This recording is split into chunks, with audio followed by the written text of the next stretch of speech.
Sekelompok tentara yang kehausan minum dari sungai. Ada aroma yang berasal dari rumah jerami sebelah. Ketika masuk, melihat seorang ibu dan anak perempuan duduk dan makan. Para prajurit kelaparan selama berhari-hari melihat makanan dan menelan air liur mereka. Lalu tiba-tiba seorang tentara melompat. Kemudian ambil nasi dari panci dan masukkan ke dalam mulut. Yang lain mengikuti seperti segerombolan lebah yang bergegas masuk untuk mencuri makanan.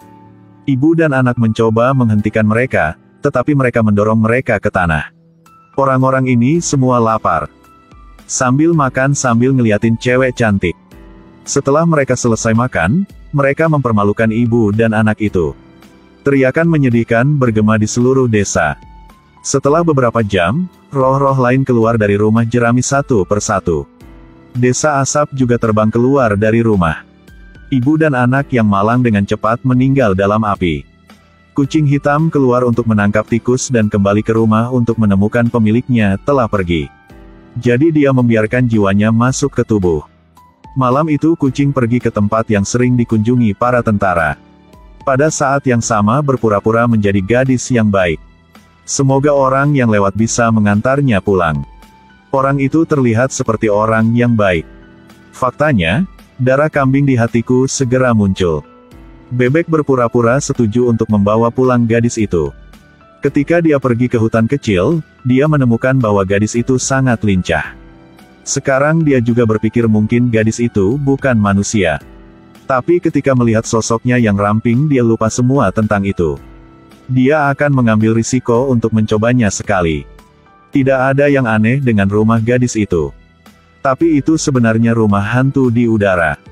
Kambing tua itu tak henti-hentinya memuji betapa segarnya udara di sini. Ini hanya sedikit dingin. Gadis itu segera membawakannya sebotol anggur panas. Pria cabul makan sarapan sambil ngobrol. Dan ekor kucing gadis itu sudah mulai mengalah. Bulu kucing hitam juga tumbuh di pergelangan tangan. Pria cabul itu menatap gadis cantik di depannya. Lalu bersiap untuk menerkamnya. Gadis berpura-pura melarikan diri. Dua orang bermain di belakang layar. Setelah malam yang mendung, gadis itu menggigit leher pria itu. Hari berikutnya dia berbaring di reruntuhan. Dan gadis itu masih menggunakan cara lama untuk mengelabui prajurit kedua agar pulang.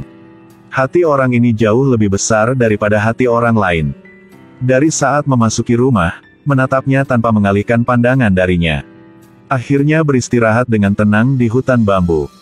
Setelah beberapa upaya yang berhasil, penanganannya jauh lebih cepat dan lebih rapi dari sebelumnya. Ada seorang tentara di tengah jalan yang kau jaga. Kisah hantu di hutan dengan cepat sampai ke telinga pemilik kota. Sangat membuatnya takut sehingga dia tidak berani tidur di malam hari. Di malam hari memanggil pembunuh ke kamar. Memerintahkan mereka dalam 4 hari untuk menangkap gadis lain. Tetapi mereka yang mendengar bahwa mereka harus berburu hantu juga sangat takut. Jadi menggunakan alasan untuk mendorong tanggung jawab.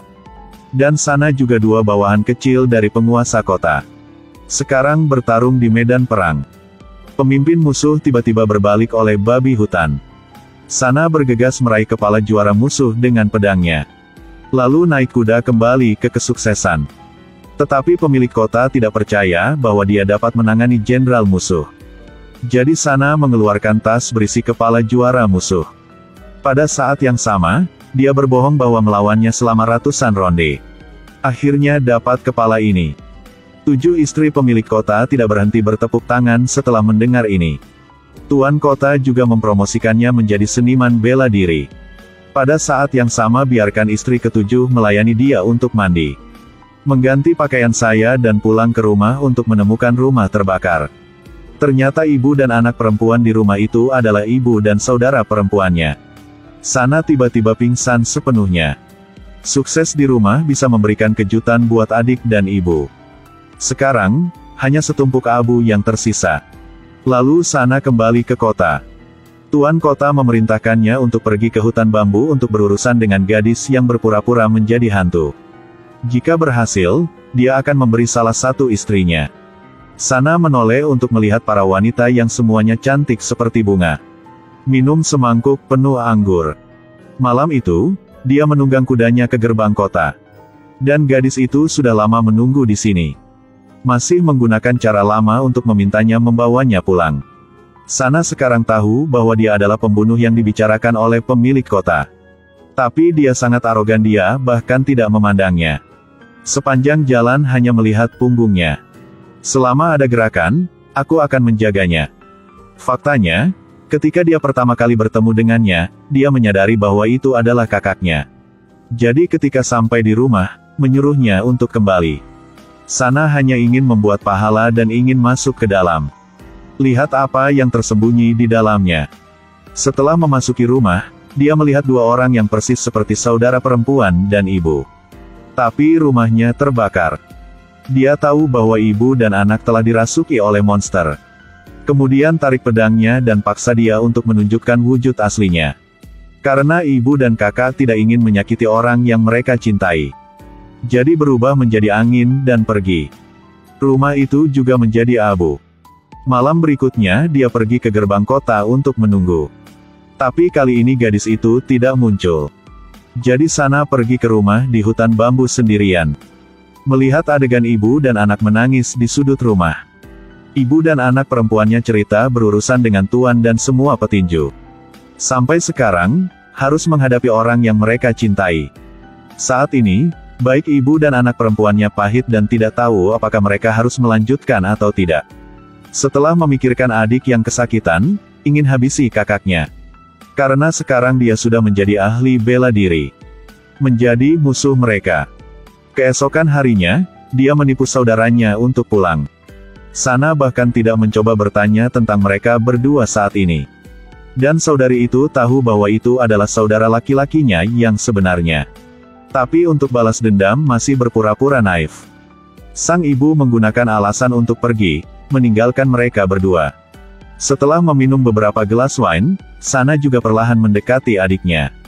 Dan ibu membawa rasa sakit di satu sisi tarian. Pada akhirnya, sang adik masih tidak tega untuk mengambil tindakan.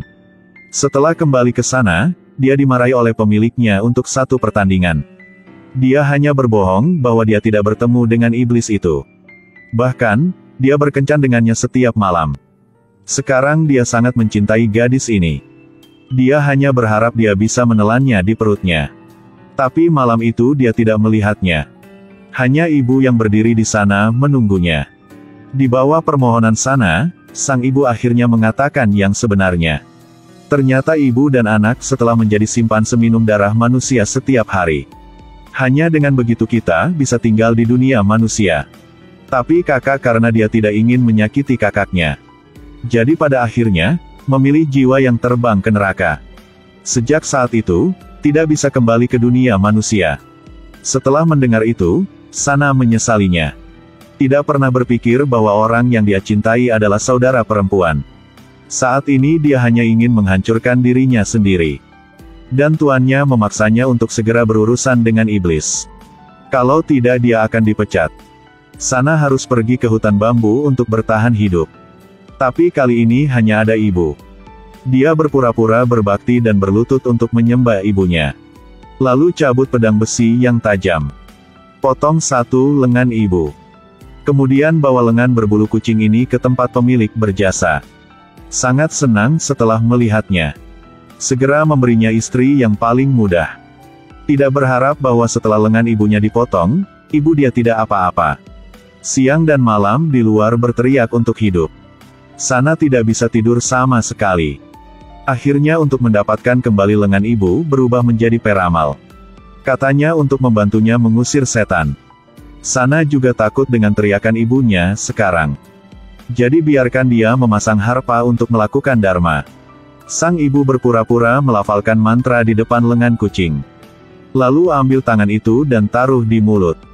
Sana menyadari itu sudah terlambat. Ibunya menghilang dari tempat itu. Rumah di hutan bambu tiba-tiba berasap putih.